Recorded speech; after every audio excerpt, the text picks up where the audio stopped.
Bareskrim Polri kembali menjadwalkan pemeriksaan terhadap Ketua KPK nonaktif Firly Bahuri untuk mendalami kasus dugaan pemerasan terhadap mantan Menteri Pertanian Syahrul Yassin Limpo. Surat pemanggilan atas pemeriksaan Firly Bahuri telah dikirimkan Kamis 21 Desember lalu. Sebelumnya Firly tidak hadir dalam pemeriksaan di Bareskrim Polri pada pekan lalu. Firly kini berstatus sebagai tersangka atas kasus dugaan pemerasan terhadap Syahrul Yassin Limpo.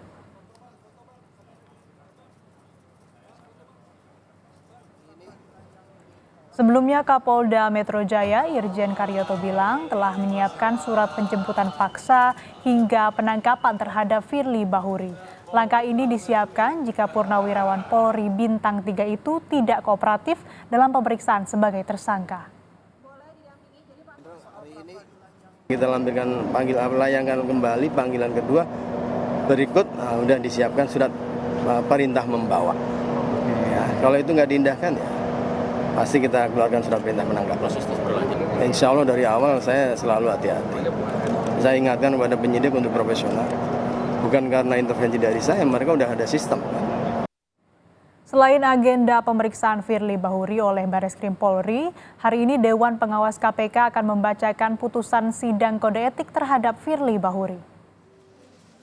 Rencananya pembacaan putusan sidang kode etik terhadap Firly Bahuri akan dilakukan pukul 11 hari ini secara terbuka.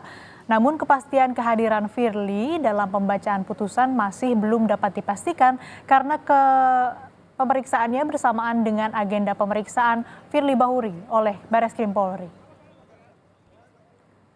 Terkait rencana pemeriksaan Firly Bahuri di Bareskrim Polri hari ini, kita tanyakan kepada jurnalis Kompas TV Dian Silitonga di gedung Bareskrim Polri. Selamat pagi Dian, apakah sudah dikonfirmasi kehadiran Firly Bahuri dalam pemeriksaan hari ini? Kuasa hukum Firly Bahuri sudah mengonfirmasi kepada penyidik Asri bahwa Firly akan hadir dalam pemeriksaannya sebagai tersangka hari ini. Setelah sebelumnya kita ingat Firly sempat mangkir pada panggilan pemeriksaan tanggal 21 Desember Kamis yang lalu. Nah, kita ingat pada saat itu Firly beralasan tidak bisa hadir karena memiliki agenda yang genting.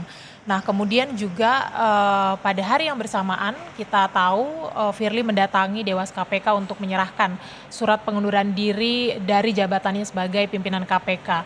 Kalau hari ini betul Firly Bahuri hadir dalam pemeriksaan sebagai tersangka untuk ketiga kalinya, maka penyidik akan menggali keterangan Firly terkait dengan seluruh harta bendanya, termasuk harta benda milik istri, anak, dan juga keluarga. Karena dalam hal ini penyidik menemukan fakta bahwa ada aset lain atau harta benda Firly yang belum atau tidak dilaporkan di LHKPN. Nah, kemudian hal ini juga belum diterangkan atau dituangkan oleh Firly dalam berita acara pemeriksaan sebelumnya. Karenanya materi pemeriksaan ini menjadi penting selain karena memang kasus yang ditangani oleh penyidik Polda Metro Jaya dan juga Bareskrim Polri merupakan kasus dugaan tindak pidana korupsi.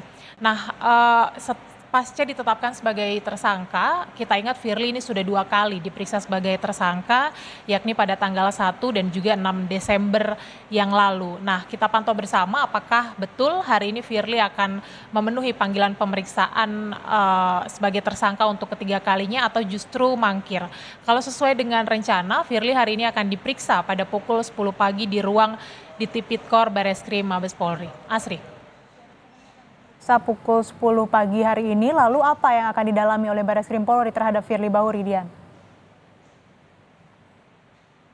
Ya, tadi sudah saya sampaikan kalau Firly betul hadir hari ini, maka penyidik akan menggali terkait dengan keterangan seluruh harta benda Firly yang tidak dicantumkan dalam LHKPN. Tidak hanya keterangan harta benda milik Firly, tapi juga istri, anak, dan juga keluarga. Karena keterangan ini sebelumnya belum disampaikan oleh Firly dalam berita acara pemeriksaan. Nah, menariknya Asri, kalau nanti Firly tidak hadir atau kembali mangkir dalam pemeriksaan hari ini, maka penyidik Polda Metro Jaya ini bisa langsung melakukan jemput paksa atau penangkapan terhadap Firly. Setidaknya ini yang sebelumnya disampaikan baik oleh Kapolda Metro Jaya Irjen Karyoto maupun juga di Reskrimsus Polda Metro Jaya Kombes Ade Safri yang menyampaikan kalau Firly mangkir, maka penyidik sudah menyiapkan surat perintah untuk membawa. Hal ini bukan tanpa alasan. Kalau Firly hari ini mangkir, artinya ini menambah subjektivitas penyidik bahwa Firly tidak kooperatif.